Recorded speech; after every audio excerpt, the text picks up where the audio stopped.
Story 1. Cryo-Sleep. In the world of long-haul trucking, there are clean loads and there are dirty loads.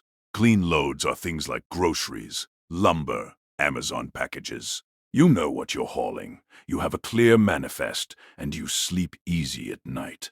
Dirty loads are the no-questions-asked jobs. They pay double, sometimes triple, and they always come with a set of strange rules. My name is Ben, and after my daughter's third round of chemo drained my savings, I started taking the dirty loads.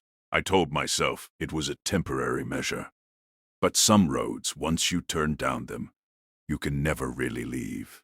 The job offer came through a secure, encrypted app that caters to a certain kind of logistics. The client was anonymous, listed only as the Chimera Project. The payout was $50,000. The job? Pick up a single sealed cryo container from a private, unmarked facility in the Colorado Rockies and deliver it to a similarly unmarked warehouse in the middle of the Nevada desert. The rules were simple, and they were absolute.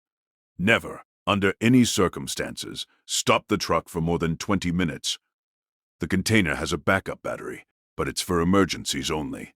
The main power comes from your rig's engine. Maintain a constant speed between 60 and 70 miles per hour. Variations can disrupt the delicate stasis field. Do not speak to anyone about your cargo. Do not answer any questions. And the final rule, the one they repeated 3 times, do not attempt to scan, open, or examine the container. Your only job is to drive. The facility in the Rockies was a sterile white bunker carved into the side of a mountain. Men in clean room suits, with no visible faces, loaded the container into my trailer. It was a long, sleek, white cylinder, about the size of a small submarine, humming with a low, almost subaudible frequency. It felt cold to the touch. A deep, unnatural cold that had nothing to do with the mountain air. The internal temperature is stable at minus 196 degrees Celsius, one of the faceless men said, his voice muffled by his suit. The stasis field is active. Any disruption will be catastrophic for everyone. Heart seized. I knew, rationally, that there was no hospital out here in the middle of nowhere, but it looked so real. I could almost smell the antiseptic and hear the quiet beep of the machines. I gripped the steering wheel, my knuckles white, and drove past, forcing myself not to look. In my rearview mirror, it was gone. The humming from the container in my trailer seemed to get louder. I tried to shake it off, turning up the radio, but all I could find was static.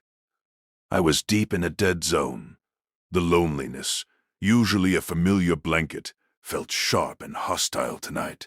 I felt exposed. The next vision came an hour later. It was a town, one I didn't recognize. The houses were strange, their geometry all wrong, the walls seeming to bend and warp as I drove past. On the sidewalk, a single figure stood under a flickering streetlight. It was me, a younger, happier version of me, holding hands with my wife before she left, before the diagnosis, before everything fell apart. He looked at me as I drove past, his face not smiling, but filled with a look of profound, sorrowful pity. I yelled and swerved, the truck's tires screeching. I pulled myself back into my lane, my heart hammering. This wasn't highway hypnosis. The container, the thing inside it, it was doing this. It was pulling things out of my head, my memories, my fears, and projecting them onto the empty canvas of the desert. What the hell was I hauling? My mind raced. A piece of alien technology, a secret military weapon. The cryo-sleep explanation was obviously a lie. I thought about the name of the client. The Chimera Project. A chimera. A creature made of mismatched parts. A fantasy. A monster. The final straw was the snow. One moment I was driving through the clear, cold desert night. The next, my truck was being battered by a full-blown blizzard. Thick, heavy snow swirled in my headlights. And the temperature gauge plummeted. It was impossible. There wasn't a cloud in the sky. The stasis field is fluctuating. A calm, female, computerized voice suddenly announced from a speaker I didn't know my truck had. External temperature anomaly detected. Core integrity at 84%. The blizzard was not real. It was a projection, a dream. The thing in the back was dreaming of a snowstorm, and its dream was so powerful. It was becoming real. Core integrity at 72%, the voice announced, its calm tone a terrifying contrast to my own panic. Dream state becoming unstable. Subject is agitated. Subject, not cargo. Subject. The snow was so thick now I couldn't see the road. I was driving blind. And then the engine sputtered and died. I was stranded in the middle of a phantom blizzard, in the middle of the desert, tethered to a nightmare machine. Warning, external power failure, backup battery engaged. Estimated time to stasis collapse, 20 minutes. The cab was plunged into darkness as my truck's systems died. The only light was a faint blue emergency glow from the trailer. The only sound was the howl of the phantom wind and the low, insistent hum from the container. I knew I had to get my engine started. I grabbed a heavy flashlight and my tools and prepared to step out into the storm. But as my hand touched the door handle, the voice spoke again, this time right inside my head. It wasn't the computerized voice. This one was a child's voice, a little girl. "It's cold, Daddy." I froze. It was Maya's voice. "Why is it so cold? You promised we'd be warm." "Maya," I whispered, my voice breaking. "I'm scared, Daddy. There's a man in the corner. A tall, skinny man. He's watching me." I spun my flashlight beam around the cab. It was empty. But as the beam hit the passenger side window, it illuminated a face looking in. A pale, angular face with deep, shadowed eyes. It was the man from the facility. And he was smiling. I screamed and scrambled away, pressing myself against the driver's side door. The face was gone. "He's coming inside, Daddy. He's coming to take me." Maya's voice sobbed in my head. The passenger door of my cab clicked open and swung wide, letting in a blast of impossible snow and wind. The cold was so intense, it burned. I knew then what the chimera was. It wasn't one thing.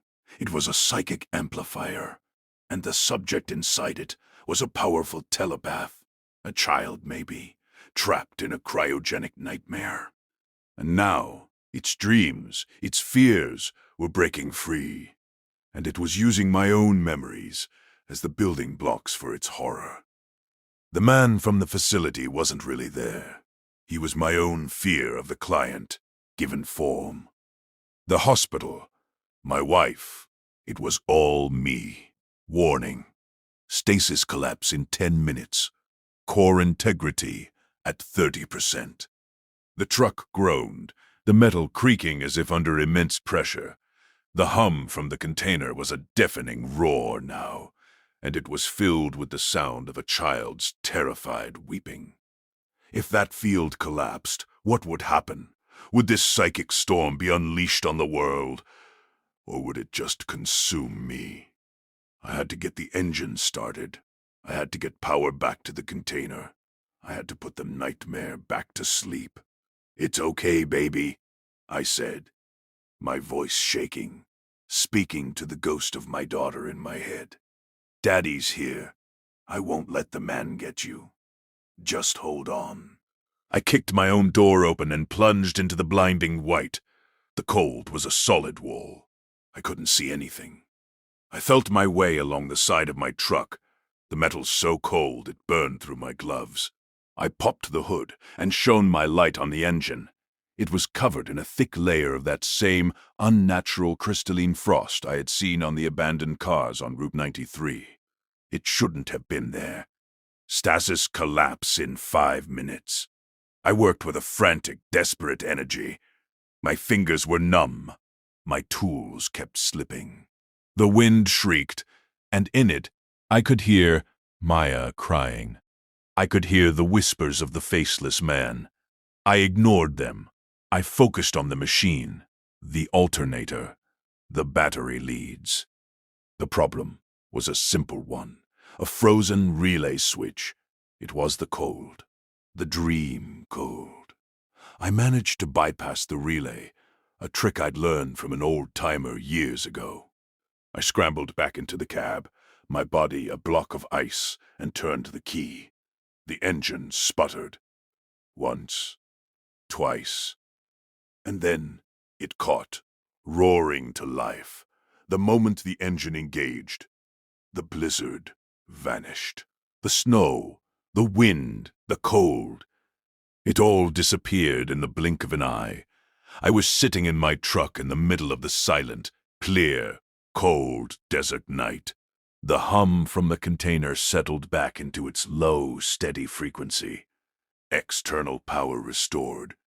Stasis field stabilizing. Core integrity at 99%. Subject is returning to a dormant state. The voice in my head was gone. I delivered the container to the warehouse in Nevada. Another group of faceless men in suits met me. They didn't speak. They just unloaded the container, handed me a second envelope of cash, and pointed me towards the gate. As I left, one of them placed a small metallic device on my truck's door. I heard a soft click. I got my $50,000. I paid for my daughter's treatment. She's in remission now. She's a happy, healthy kid. But my life is not my own. The device they put on my truck is a tracker. Every few months, I get a notification on a burner phone they gave me. A new job, a new container, a new set of rules. I am the permanent driver for the Chimera project. I am their best driver, they told me, because I survived, because I know what to do when the subject gets agitated. I am the man who hauls nightmares across the country. And sometimes, late at night, when the road is long and the silence is deep, I can still feel the faint hum from my empty trailer. And I wonder, with a cold, hollow dread, if the last dream I hauled ever truly went back to sleep. Story 2. The weight of the chain. There are 2 kinds of cold on the road. The first is just temperature. It's the kind that numbs your fingers and makes your breath mist in the cab. You can fight that cold with a good heater and a thick coat. The second kind, that's different. It's a deep, heavy cold that sinks right into your bones. It's the cold of isolation, of knowing you are the only living soul for 100 miles in any direction. My name is Al, and I've been a flatbed hauler for 20 years. I don't haul servers or groceries. I haul the big stuff. Oversized loads, massive machinery, things that require pilot cars and shutting down highways. I'm used to the weight, but nothing could prepare me for the weight I picked up on the $1 million highway. The job was a beast, hauling a gigantic custom-built mining turbine from a shipyard in Texas to a remote silver mine deep in the San Juan Mountains of Colorado. The route included US 550, a stretch of road so notoriously dangerous they call it the $1 million highway. It's a terrifying ribbon of asphalt, carved into the side of a cliff, with no guardrails and a sheer 1,000-foot drop into the canyon below. It's a road that demands respect. Doing it in late winter, with the threat of ice and avalanches, was madness. But the mine was offering a bonus that could pay off my mortgage. For a man my age, with a bad back and tired eyes, that's a temptation you can't ignore. The first part of the journey was uneventful, but as I began the climb into the mountains, the weather turned. The sky, a brilliant Colorado blue, became a sullen, bruised purple. A light snow began to fall. I was about 10 miles into the most treacherous section, crawling along at a snail's pace, my knuckles white on the steering wheel, when I saw him. He was standing on the narrow shoulder of the road, right at the edge of the abyss. He was an old man, impossibly old, with a long white beard that was crusted with ice. He wore old-fashioned, threadbare overalls, completely inadequate for the freezing temperature. But the strangest thing was what he was holding. He held the end of a massive, rusty chain. The chain was thick, with links as big as my fist, and it stretched from his hands down over the cliff edge, disappearing into the swirling snow of the canyon below. He stood there, braced against the wind, holding the chain as if it were the only thing anchoring him to the world. My first thought was that he was in trouble. A stranded motorist, maybe delirious from the cold. I couldn't just leave him. I pulled my massive rig to a stop, the air brakes hissing loudly in the sudden quiet. The truck took up the entire road. I flicked on my hazards and climbed down from the cab, the cold hitting me like a physical blow. "Hey, old-timer, you all right?" I shouted over the rising wind. He didn't turn his head. He just kept staring out into the canyon, his grip on the heavy chain unwavering. I walked closer. His face was a mask of ancient, weary concentration. His skin was pale and almost translucent. "Sir, do you need help?" I said, now just a few feet away. He finally turned his head, his movements slow and stiff. His eyes were the palest blue I had ever seen, the color of glacial ice. They weren't just old, they were ancient. "The weight," he rasped, his voice a dry, cracking whisper. "It's getting heavier." "The weight of what?" I asked, confused. "The chain? What are you doing out here?" "Holding it back," he said, his gaze shifting back to the canyon. "Can't let it slip. Not yet. The thaw is too close." I had no idea what he was talking about. He was clearly confused, probably suffering from hypothermia. I needed to get him into my truck, get him warm. "Listen, Pops, you need to come with me," I said, reaching for his arm. "You'll freeze to death out here." The moment my fingers touched his sleeve, he recoiled, and a strength I couldn't have imagined flared in his ancient eyes. "No!" he hissed, his voice suddenly powerful. "The chain must be held. The pact must be kept. Someone must always hold the weight." As he shouted, a low, grinding, groaning sound echoed up from the canyon below. It was a deep, resonant sound, like mountains shifting in their sleep. It vibrated through the soles of my boots. The old man strained, his body trembling, his knuckles white as he tightened his grip on the chain. I could see the immense chain links vibrating with a terrible tension. He was holding something massive. "What is down there?" I yelled, my own fear starting to override my concern for him. "The long winter," he whispered, his breath coming in ragged gasps. "The hunger, the cold that sleeps. Hezekiah's folly." Hezekiah. The name meant nothing to me, but the pure terror in the old man's voice was contagious. The grinding sound from the canyon grew louder, more insistent. It was the sound of immense, unstoppable power. I'm getting weak," the old man stammered, his body sagging. "Been at this post since the last big snow of '78. It's too long. The longest watch." He looked at me then, his icy eyes filled with a desperate, terrifying understanding. "The road provides," he whispered. "It always provides a replacement." Before I could react, he let go of the chain. The sound was apocalyptic. The roar of the massive chain paying out, thundering down into the canyon, was deafening. It wasn't just the sound of metal on rock. It was a shriek, a howl of something vast and ancient being unleashed. The ground shook violently, and a wave of impossible, soul-crushing cold erupted from the abyss, so intense it felt like it was freezing the air itself. The old man collapsed into the snow, his body seeming to crumble in on itself, turning to dust and blowing away in the wind in a matter of seconds. All that was left was a pair of old, empty overalls. I stood there, paralyzed, as the last of the chain vanished over the edge. For a moment, there was silence. Then the grinding sound returned, but it wasn't coming from the canyon anymore. It was coming from all around me. It was the sound of the mountain itself.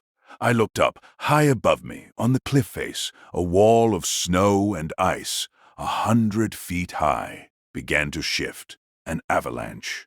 The old man hadn't been holding a physical chain. He had been holding back the winter itself. His vigil had been some kind of mystical anchor holding the mountain in stasis, and I had broken his concentration. He had let go.